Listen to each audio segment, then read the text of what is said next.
Copyright disclaimer. Under Title 17 U.S.C.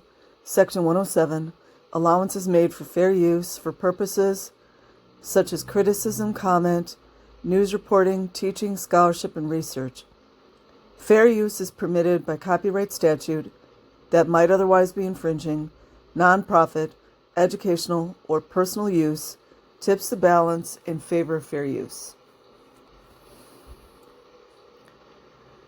Tampa Bay Times, published November 10th, 1991, by Curtis Kruger, Little Time for Children. Eva Kleinberg moved from Germany to Clearwater. It's also an immigration thing right there. With her 9-year-old son. Mark, in 1986, she had joined a group of Scientology staff members called the Sea Org. Ava was told she would have 2 hours a day for family time. But with travel time from work, she said she actually had only 1 hour with her son because of the 12-hour workdays. She couldn't always stay awake for the full hour. I would compromise with my son, she said. After eating, she and her son would divide the remaining half hour of their family time. I would play a game with him for 15 minutes, and I would get to lay down for 15 minutes and sleep.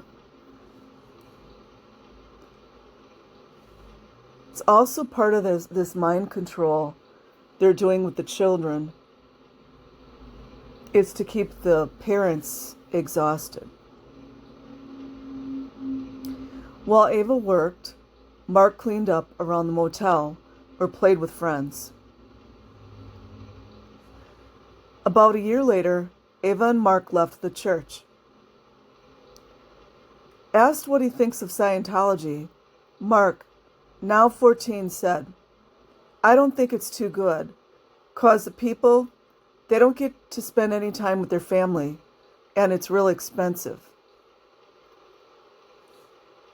Church spokesman Richard Hayworth said staff Scientologists actually spend 3 or 4 hours a day with their children, lies, which he said is more than the average family.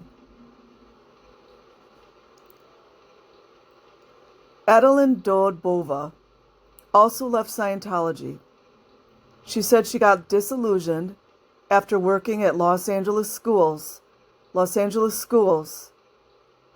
that catered to Scientology children. Predators. I started seeing just really blatant neglect. Terrible cases of children that were not getting any food. LAPD, Child Protective Services. They were being sent to school with no food for the entire day.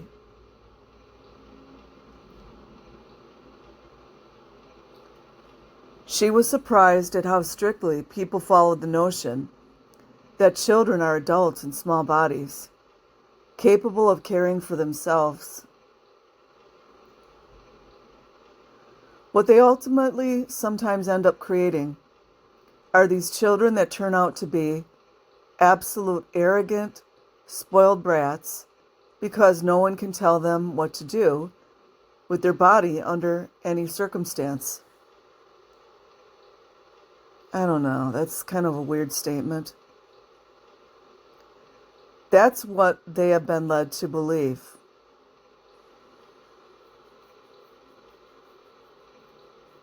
So the parents have nothing to do with it, huh? They're totally responsible.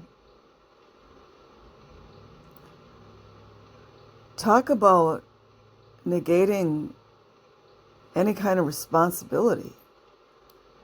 So by the time they're 9 or 10, they don't want anyone to tell them what to do. Parents leave children.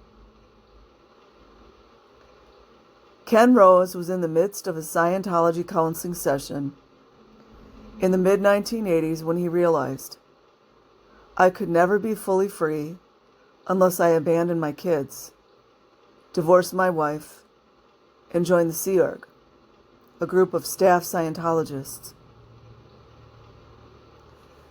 Rose said he did divorce his wife and signed the standard billion-year contract to join the Sea Org. Just gonna jump in there. Did they leave something out?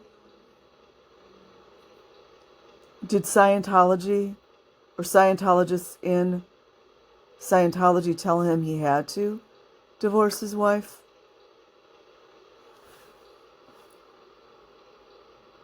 And no mention of the kids there. Rose eventually moved from Los Angeles to a Scientology complex at Gilman Hot Springs, California, and was allowed to drive back to Los Angeles once a week to visit his two sons. Then he was told regular family leaves would be canceled, he said, so he quit the church.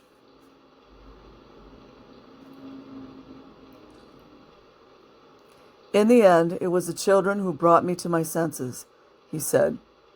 Had it not been for the vulnerability of these two kids, I don't know if I would have been brave enough to get myself out. When Bobby Horn was about 7, he went to visit his father and noticed something strange. His father wasn't there.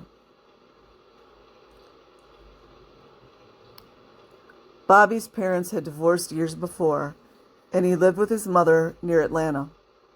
He normally visited his father every other weekend, but more and more often, Bobby went to his father for a visit and found himself with a babysitter.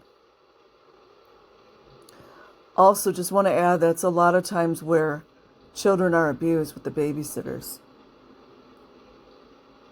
Bobby's father had started spending his time at a Scientology center.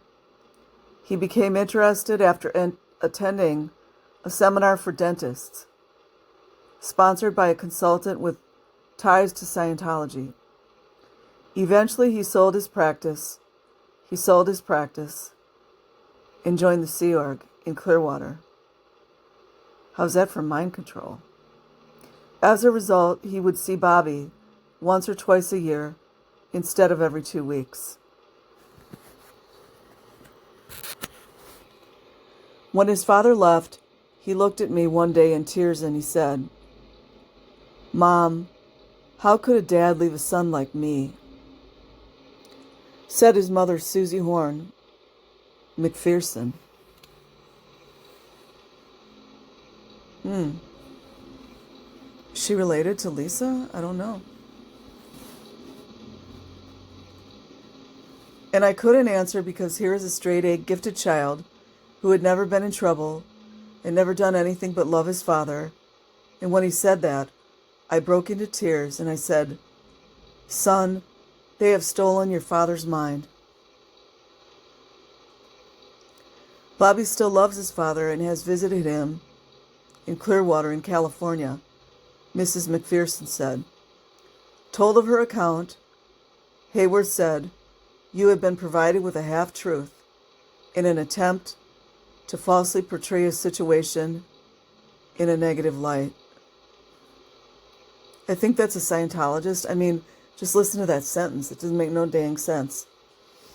Okay, guys, so I will leave the link in the description box. Like and subscribe if you choose. Have a great day.